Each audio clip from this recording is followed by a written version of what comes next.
फिर विप्रो में आप बाइंग कर सकते हैं। ये इस समय मानस की कॉल हो गई। सस्ता ऑप्शन लेंगे राजेश पालवी से। सबसे पहले राजेश जी बताइए। जी बैंकिंग स्टॉक्स पे ही नजर है और उसमें हमें लगता है कि यहाँ पे पीएसयू बैंक्स में एक अच्छा बाइंग इंटरेस्ट यहाँ पे बनते हुए दिखा। एसबीआई पे फोकस है। हमें लगता है जिस तरीके के एसबीआई के सेटअप है, आज जो लॉन्ग बिल्टअप बनते हुए दिखे, 595 की स्ट्राइक का कॉल ऑप्शन यहाँ पे बाय करने की सलाह है। हमें लगता है कि एसबीआई का ये मोमेंटम फर्दर एक्सटेंड होगा 615 की तरफ। एसबीआई का मूव यहाँ से बढ़ते हुए दिखेगा। इस ऑप्शन के टारगेट 595 की कॉल ऑप्शन के टारगेट जो हम प्रोजेक्ट कर रहे हैं वो आना चाहिए करीब 18 रुपए से 20 रुपए तक के। स्टॉप लॉस होना चाहिए करीब 9 रुपए के आसपास। तो एसबीआई का 595 की स्ट्राइक का कॉल ऑप्शन बाय करने की सलाह। तो 595 का कॉल ऑप्शन आप लेकर चले। इनफैक्ट मैं एसबीआई पर व्यू लेने वाली थी और आपने ये व्यू पर्सपेक्टिव सामने रख दिया है। 595 का कॉल लेकर चले।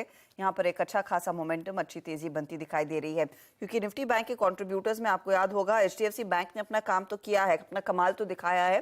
फिर उसके बाद एसबीआई कोटक जैसे ट्रेड्स में भी मोमेंटम अच्छा खासा है। अब चलते हैं मानस के नहीं, राजेश सातपुते के पास, F&O superstar.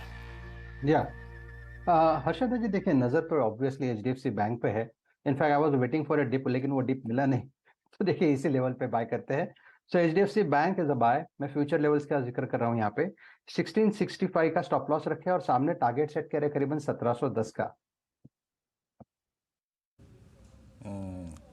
HDFC bank, Rajesh ji आपके साथ कई कई समय से हो रहा है।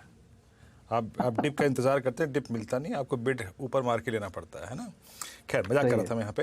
राजेश जी का ट्रेड हो गया। चार के चमत्कार पिक करते हैं मानस जी के साथ।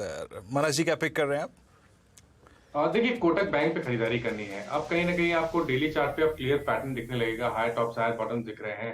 इंपॉर्टेंट मूविंग एवरेजेस के ऊपर स्टॉक निकला है, तो करंट लेवल्स पे कोटक महिंद्रा बैंक में खरीदारी करने की राय रहेगी। 1874 ये स्पॉट लेवल्स हैं। 1874 के स्टॉप लॉस से यहाँ पर खरीदारी करेंगे और 1935 तक के टारगेट्स पॉसिबल है कोटक बैंक के। ये दोनों ही स्पॉट लेवल्स मैंने बताए। अगर ऑप्शन में ट्रेड लेना हो तो 1900 वाला कॉल ऑप्शन, 1900 वाला कॉल ऑप्शन जो 28 रुपए पे ट्रेड हो रहा है, वहां पर आप खरीदारी कर सकते हैं। 19 रुपए के स्टॉप लॉस से 50 रुपए के टारगेट के लिए आप यहाँ पर भी खरीदारी कर सकते हैं। ओके चलिए, तो Kotak Mahindra bank, HDFC bank, bank Nifty, financial Nifty, जो मर्जी। आज क्लियरली बैंकों की बारी। और अब मैं एक चीज़ बोल रहा हूँ हर्षदा, और 45,266 पर है अब बैंक निफ्टी। ये मुझे हैरानी नहीं होगी अगर आपको कल तक ये बैंक निफ्टी 45,500 का डिस्टेंस क्रॉस करता हुआ दिखाई दे जाए। जो तेज़ी शुरू हुई थी आज सुबह, एक व्यू था कि अभी थोड़ा सा रुक जाएं, एक बार एचडीएफसी बैंक के नंबर्स आने दें फिर कॉल लें। और देखिए एचडीएफसी बैंक के नंबर्स के बाद से क्या मूव रहा है बैंक निफ्टी में, इसके लिए थोड़ा सा बड़े दिनों में खास तौर से इन चीज़ों को ध्यान रखें कि किस तरीके से मार्केट रिएक्ट कर रहा है। बड़े स्टॉक्स पर, बड़ी न्यूज़ पर किस तरीके से रिएक्ट कर रहा है वो ज़रूरी है। एक बार वो मिलना शुरू हो, उसके बाद फिर मार्केट में शानदार मूव्स। चलिए अब शरद जी के पास चलते हैं। एक शानदार मिड कैप फंडा ले लेते हैं। शरद जी जी। हमारा आज का मिड कैप फंडा है क्रॉम्पटन ग्रीव्स कंज्यूमर। हमें लगता है कंपनी ने ठीक ठाक करेक्शन देखी है। आने वाले समय में जैसे जैसे वो बटरफ्लाई गांधीमती वाला एक्विजिशन भी स्टेबलाइज करते हैं, कंपनी की योजना है वहां पे भी मार्जिन एनहांस करने की और डिसेंट ग्रोथ क्लॉक इन करने की। इसके अलावा जो कोर बिजनेस है वहां भी कंपनी अपने लाइटिंग बिजनेस को जो ऑपरेशनल एफिशिएंसी उसको इम्प्रूव करने की बात कर रही है। कुछ कॉस्ट कटिंग वगैरह के मेजर्स उन्होंने किए थे जिसका उनको फायदा मिला है। आने वाले समय में और ज्यादा फायदा होना चाहिए। ज्यादातर स्पेस जहाँ कंपनी ऑपरेट करती है, लगभग 80% रेवेन्यू कंज्यूमर ड्यूरेबल से आता है। फैंस, मिक्सर्स, ग्राइंडर्स, छोटे यूनिट्स, चिमनीज, ये सब से। और बाकी 20% लगभग लाइटिंग वगैरह से आता है।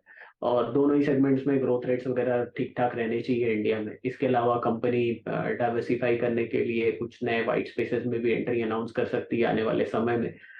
जो एग्जिस्टिंग मार्केट कैपेसिटी के कंपैरिजन में काफी बड़े मार्केट्स हैं जिसपे कंपनी ट्राई कर रही है एंट्री की। तो जैसे जैसे वो नीतियां स्पष्ट होती हैं, मुझे लगता है और रीरेटिंग संभव है। फॉरवर्ड ग्रोथ रेट्स वगैरह में काफी एग्रेसिवली ऑप्टिक्स आ सकती है। वैल्यूएशन वाइज हमें लगता है अगले 2 साल में अर्निंग्स बढ़ के लगभग 15 रुपए के आसपास आ जानी चाहिए। और जैसे जैसे ये नए मार्केट्स में एंट्री की बात आती है और बटरफ्लाई गांधी जो कंपनी इन्होंने एक्वायर की है उसके भी ऑपरेशनल एफिशिएंसी इंप्रूव होती है, नंबर्स में इंप्रूवमेंट दिखनी चाहिए। लाइटिंग डिवीजन के इंप्रूवमेंट का भी असर दिखना चाहिए। तो ऑल ओवर इंडिया प्रेजेंस है ही है। छोटे विलेजेस और टायर 2 सिटीज में भी अपनी प्रेजेंस बढ़ाने के लिए कंपनी कोशिश कर रही है।